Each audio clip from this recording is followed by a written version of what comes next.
உங்க வேண்டுதல் நிறைவேறாம நீண்ட நாட்களா தள்ளி தள்ளி போய்கிட்டு இருக்கா?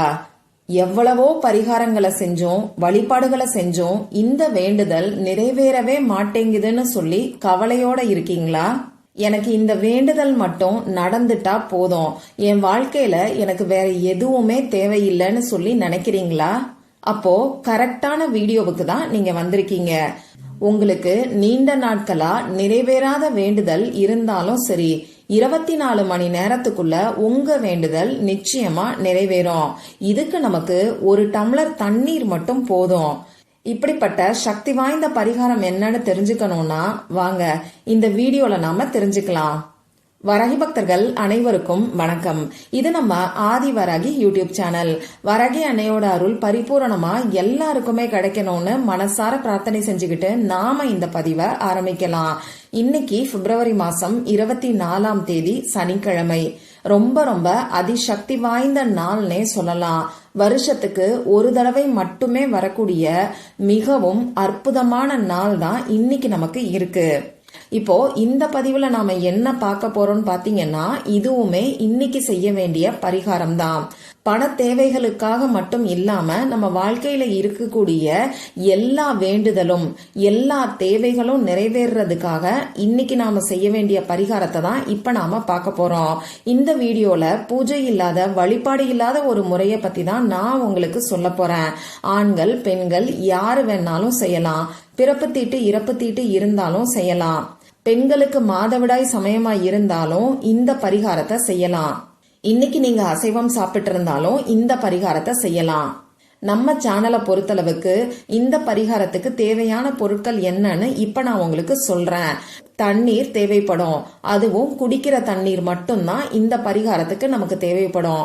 அடுத்ததா பாத்தீங்கன்னா நமக்கு கண்ணாடி டம்ளர், அப்படி இல்லைன்னா கண்ணாடி கிண்ணம் தேவைப்படும். நிச்சயமா நமக்கு கண்ணாடி டம்ளரோ கண்ணாடி கிண்ணமோ மட்டும்தான் இந்த பரிகாரத்துக்கு தேவைப்படும். உங்க வீட்டுல கண்ணாடி வாட்டர் பாட்டில் இருந்ததுன்னா அதை கூட நீங்க யூஸ் பண்ணிக்கோங்க. ஏன் இந்த பரிகாரத்துக்கு கண்ணாடியை மட்டும் பயன்படுத்த சொல்றேன்னு பாத்தீங்கன்னா, இந்த கண்ணாடி பஞ்சபூத தத்துவத்தால ஆனது. அதாவது பஞ்சபூதத்துல இருக்கக்கூடிய மண் தத்துவத்தை குறிக்கக்கூடியதுதான் இந்த கண்ணாடி.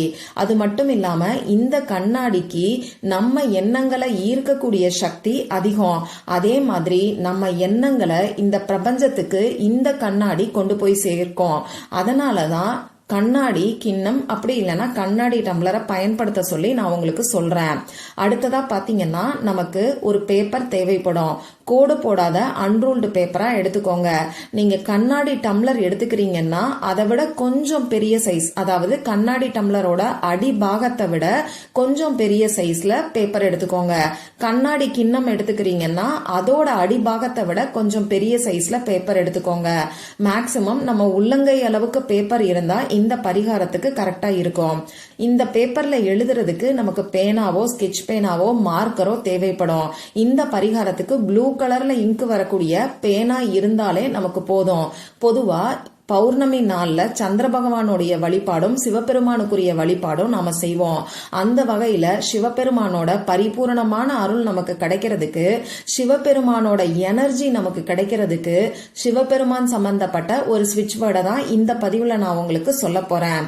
சிவபெருமானோட ஸ்விட்ச் வேர்டுன்னா அப்போ பெண்களுக்கு மாதவிடாய் சமயத்துல சொல்லலாமா அப்படிங்கிற சந்தேகம் வரும். தாராளமா சொல்லலாம். மந்திரங்களை தான் நாம சுத்தமா இல்லாத நேரத்துல சொல்லக்கூடாது. இந்த மாதிரியான ஸ்விட்ச் வேர்ட்ஸை நாம எல்லா நேரத்திலையும் சொல்லலாம். சரி, இப்போ இந்த பரிகாரத்தை எந்த நேரத்துல செய்யணும்னு நான் உங்களுக்கு சொல்றேன்.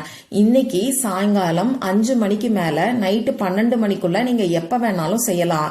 இதுல குறிப்பிட்ட ஒரு டைம் நான் உங்களுக்கு சொல்றேன்.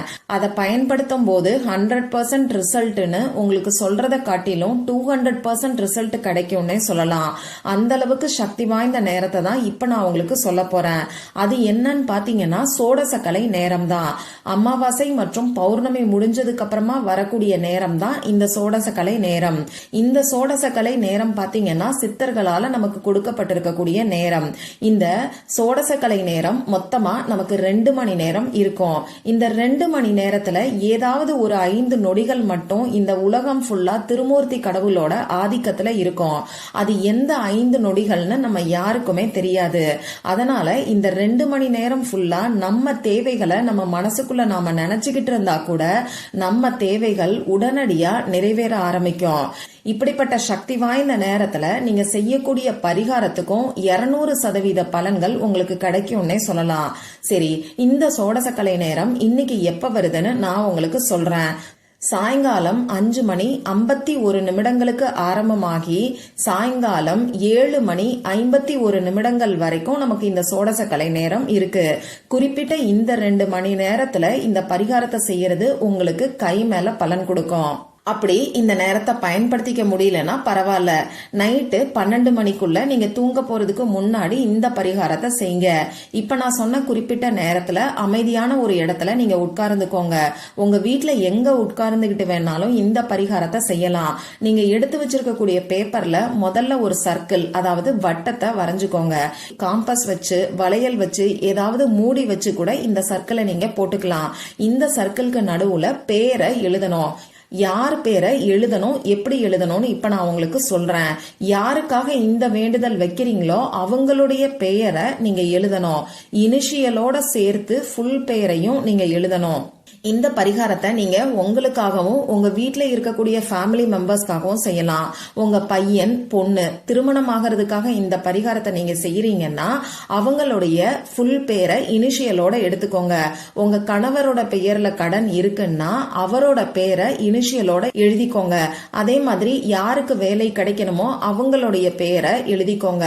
குழந்தை பாக்கியம் வேணும்னு நினைக்கிறவங்க ஹஸ்பண்ட் அண்ட் ஒய்ஃப் 2 பேரோட பெயரையும் எழுதிக்கோங்க. அதே மாதிரி கணவன் மனைவி ஒற்றுமைக்கும் 2 பேரோட பெயரையும் நீங்க சேர்த்து எழுதிக்கோங்க. இப்படி நீங்க எழுதி வச்சிருக்கக்கூடிய பேப்பருக்கு மேல நீங்க வச்சிருக்கக்கூடிய கண்ணாடி டம்ளர் அப்படி இல்லைன்னா கண்ணாடி கிண்ணத்தை வச்சுட்டு அது ஃபுல்லா தண்ணீரை நீங்க ஊத்தி வச்சுக்கோங்க. இப்போ இந்த கண்ணாடி டம்ளர் வழியா அப்படி இல்லைன்னா கண்ணாடி கிண்ணம் வழியா அடியில இருக்கக்கூடிய அந்த எனர்ஜி சர்க்கிள்ல நீங்க எழுதி இருக்கக்கூடிய பேரை பார்த்துக்கிட்டு இப்ப நான் சொல்ல போற ஸ்விட்ச் வேர்டை நீங்க சொல்லுங்க. இந்த ஸ்விட்ச் வேர்டை சொல்றதுக்கு முன்னாடி உங்க குறிக்கோளை மனசுல நிலைநிறுத்திக்கோங்க. உங்களுக்கு என்ன வேணுமோ அதை மட்டும் நீங்க நினைச்சுக்கோங்க. இந்த கஷ்டம் தீரணும், அந்த கஷ்டம் தீரணும், ரொம்ப நாளா இந்த வேண்டுதல் எனக்கு நிறைவேற மாட்டேங்குதுன்னு சொல்லி எதிர்மறையா யோசிக்க வேண்டாம். அதே மாதிரி கடன் பிரச்சனை இருக்கிறவங்களும் அடகு வச்ச நகையை மீட்கணும்னு நினைக்கிறவங்களும் பணவரவு அதிகரிச்சுட்டதா நீங்க நினைச்சுக்கோங்க. நோய்கள் தீரணும்னு நினைக்கிறவங்க ஆரோக்கியமா இருக்கிறதா நினைச்சுக்கோங்க. இப்போ உங்க கண்ணால அந்த தண்ணீர் வழியா நீங்க எழுதி வச்சிருக்கக்கூடிய பேப்பரை நீங்க பார்க்க போறீங்க. பார்த்துக்கிட்டே இப்ப நான் சொல்ல போற ஸ்விட்ச் வேர்டை சொல்ல போறீங்க. அந்த ஸ்விட்ச் வேர்டு என்னங்கிறது உங்களுக்கு இப்போ ஸ்கிரீன்ல தெரியும். நானும் சொல்லி காமிக்கிறேன். Shiva magic begin now. Shiva magic begin now. இதுதான் அந்த ஸ்விட்ச் வேர்டு. கண்ணால அந்த தண்ணீர் வழியா நீங்க எழுதி வச்சிருக்கக்கூடிய பேரை பார்த்துக்கிட்டு உங்க குறிக்கோளை மனசுல நிலை நிறுத்திக்கிட்டு சிவபெருமான மனசுக்குள்ள நினைச்சுக்கிட்டு இந்த ஸ்விட்ச் வேர்டை நீங்க சொல்லுங்க. இந்த மாதிரி எவ்வளவு நேரத்துக்கு சொல்லணும்னு பாத்தீங்கன்னா குறைஞ்சது 5 நிமிஷம் சொல்லுங்க. உங்களால எவ்வளவு நேரம் முடியுமோ அவ்வளவு நேரம் நீங்க சொல்லலாம். இப்படி ஸ்விட்ச் வேர்டை சொல்லி முடிச்சதுக்கு அப்புறமா அந்த தண்ணீரை எடுத்து நீங்க யாருக்காக இந்த வேண்டுதல் செஞ்சிருக்கீங்களோ அவங்க கிட்ட கொடுத்து குடிக்க சொல்லுங்க. அப்படி அவங்க உங்க கூட இல்லைன்னா இந்த தண்ணீரை நீங்களே குடிக்கலாம். நீங்க எழுதி வச்சிருக்கக்கூடிய அந்த பேப்பர் என்ன பண்ணணும்னு பாத்தீங்கன்னா அந்த பேப்பரை தனியா நீங்க எரிச்சிருங்க. எரிச்சிட்டு சாம்பலை உங்க வீட்டுக்கு வெளியில வந்து ஊதி விட்டுட்டு இந்த பிரபஞ்சத்துக்கு மறக்காம நன்றிய சொல்லுங்க. என்னுடைய வேண்டுதல் நிறைவேற்றி கொடுத்ததற்கு நன்றி அப்படின்னு சொல்லுங்க. உங்க வேண்டுதல் நிறைவேறிட்டா நீங்க எப்படி சந்தோஷமா இருப்பீங்களோ அந்த சந்தோஷமான மனநிலையில நீங்க நன்றிய சொல்லுங்க. இவ்வளவுதான் நீங்க செய்ய வேண்டியது.